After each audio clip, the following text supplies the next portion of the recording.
বিভিন্ন সময় পেঞ্চে এসে আমি আলাদা আলাদা জায়গায় থেকেছিলাম, আর এবারে আমি যেখানটায় আছি সেটা হচ্ছে ভিলেজ ক্যাম্প বলে একটা কটেজ। এটা হচ্ছে এদের এন্ট্রান্স।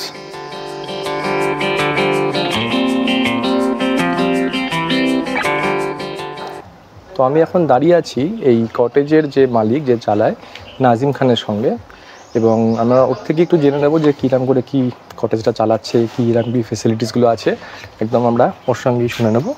এই যে नाजिम है। तो नाजिम जी कितना साल हो गया? मेरे को 2010 से आया था सर मैं पेंच। अच्छा, आप यहीं के हो? नहीं, मैं हूँ सिवनी से। सिवनी से हो? हाँ। अच्छा, फिर अचानक कि ये कॉटेज लेके जंगल के पास पैशन था, जंगल को अच्छा लगता था? हाँ, यही सोचो कि जंगल का तो शौक था, मैं जॉब करते करते फिर ये सब करने लगा। अच्छा, होटल ठीक है। तो एक बार पूछ लेते क्या क्या इनके फैसिलिटीज़ है आपके पास, क्या क्या कितने रूम्स है, क्या फैसिलिटीज़ है? हमारे पास 16 रूम है और सभी एयर कंडीशनर रूम है, और पूल है, लॉन है। पीछे एक पूल है, छोटा सा लॉन भी है, प्लेइंग एरिया है, एकदम नॉमिनल चार्जेस है। তো যারা আসবেন তারা থাকার সঙ্গে খাওয়া দাওয়াটা সব কিছু ইনক্লুড করে নিলে আমার মনে হয় ভালো হবে। তো आप खाने में क्या देते हो खाने के लिए? वेज नॉन वेज भी देते हैं हम लोग, और फिश भी देते हैं। जो जैसा ডিমান্ড করতে হয় वैसा हम लोग प्रोवाइड करते हैं। তো ইনকা প্যাকেজ में এদের প্যাকেজে 4টে জিনিস একসঙ্গে হয়ে যায়, মানে আমাদের ব্রেকফাস্ট, লাঞ্চ, ডিনার আর সন্ধ্যাবেলা হাই টি একটু পকোড়ার সঙ্গে সব কিছু এখানে প্রোভাইড করা হয়, অসুবিধা হয় না খুব একটা। এবং খাওয়া দাওয়ার কোয়ালিটি বেশ ভালো, বুফে সিস্টেমে খাওয়া, যে যতটা লাগবে, যার যতটা লাগবে তার ততটা। কোনো রকম কাস্টমাইজেশন লাগলে সেটাও এনারা করে দেন। আমাদের যেমন আজকে শনিবার আমাদের ভেজ দরকার ছিল, এনারা একদম ভেজ, পেঁয়াজ ছাড়া ভেজ আমাদের বানিয়ে দিয়েছেন। এবং आप लोग सुबह का ब्रेकफास्ट भी पैक कर देते हो जब সাফারি के टाइम पे? এখানে সাফারি, সকালের সাফারিটা খুব লম্বা সময় ধরে চলে, 11 সাড়ে 11 অবধি চলে, ওই জন্য সকালটা একদম এটা ব্রেকফাस्ट पैक করে বাস্কেটে করে দিয়ে দেয়। तो अगर कोई यहाँ पे आना चाहे उसके लिए आप गाड़ी भी इंतजाम कर सकते हो? टैक्सी का कर देते हैं, नागपुर से आप करवा दोगे? नागपुर या आसपास जबलपुर लोग जहाँ से भी आएंगे। और सफारी के बुकिंग करने में आप हेल्प कर दोगे? हाँ बिल्कुल बिल्कुल, सफारी बुक कर देते हैं। अच्छा, आपको क्या देना पड़ेगा? सिर्फ उनका आधार कार्ड, पैन कार्ड कोई है? हाँ, आईडी प्रूफ हो बस। आईडी प्रूफ देने से आप यहाँ से कर दोगे वहाँ पे। और साइटिंग कैसा होता है आजकल यहाँ पे? टुरिया का तो आपको पता है, आपने भी घूमा है, तो टुरिया बेस्ट। और बफर का भी बहुत अच्छा साइटिंग है यहाँ पे, खवासा और कुर्सा पार भी है, कोर जोन कहलाता है वो महाराष्ट्र का। और नज़दीक में है फिर रूखड़ है, सिल्लारी है, ये गेट पड़ते हैं नज़दीक। तो अगर वहाँ पे किसी को जाना होगा जो दूर पड़ेगा तो कैसे जाएंगे? वो भी गाड़ी प्रोवाइड, थोड़ा चार्ज देना पड़ेगा, गाड़ी का होगा चार्जेस देना पड़ेगा आप लोगों को। ठीक है, चलिए मैं बाकी टूर करा देता हूँ। আমি কন্ট্যাক্টটা অনলাইনেই পেয়েছিলাম, আমি ওনারকে পার্সোনালি চিনতাম না। আগে অনেকবার কথা হয়েছিল কিন্তু আমি আসিনি, এইবারে এর সঙ্গে থাকছি। আমার ছবি থেকে ভালো লেগেছিল এবং প্রাইসটাও বেশ রিজনেবল লেগেছিল। এটা হচ্ছে এদের পার্কিং এরিয়া, মানে অনেকেই তো আছে যারা নাগপুর বা সারাউন্ডিং থেকে আসে, তারা গাড়ি নিয়ে ড্রাইভ করে আসে, তারা এখানটায় গাড়ি পার্ক করবে, এদিকেও পার্কিংয়ের ব্যবস্থা আছে। একটা ছোটো ড্রাইভওয়ে দিয়ে এগিয়ে গেলে ওদের মূল কটেজের অংশটা শুরু হবে। এই জায়গাগুলোতে নাজিম নিজেই থাকে, ওনার, সে তার ফ্যামিলি নিয়ে এখানেই থাকে এবং সেই জন্যেই ফেসিলিটিসগুলো অনেকটা ভালোভাবে সে দেখভাল করতে পারে বলে আমার ধারণা হয়েছে। শুধুই সে তার স্টাফের ওপর ডিপেন্ডেন্ট নয়।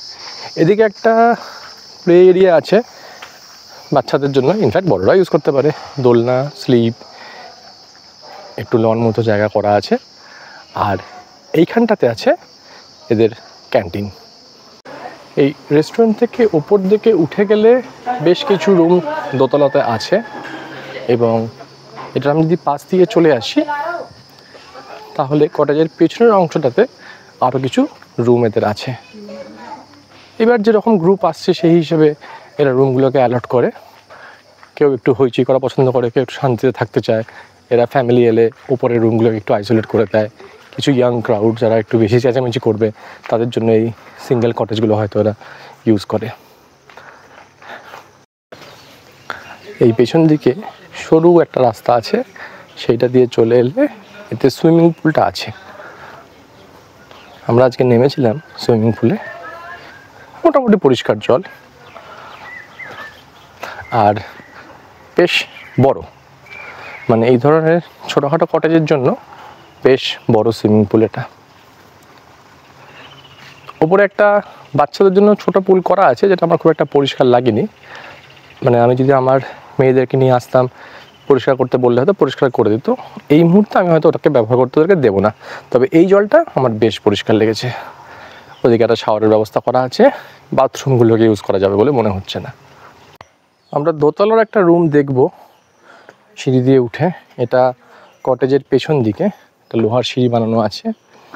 অফকোর্স বয়স্করা এলে এই রুমটা প্রেফারেবল হয়তো নয় এই সিঁড়িটা ব্যবহার করার জন্য। এখান থেকে সুইমিং পুলটাও দেখা যাচ্ছে।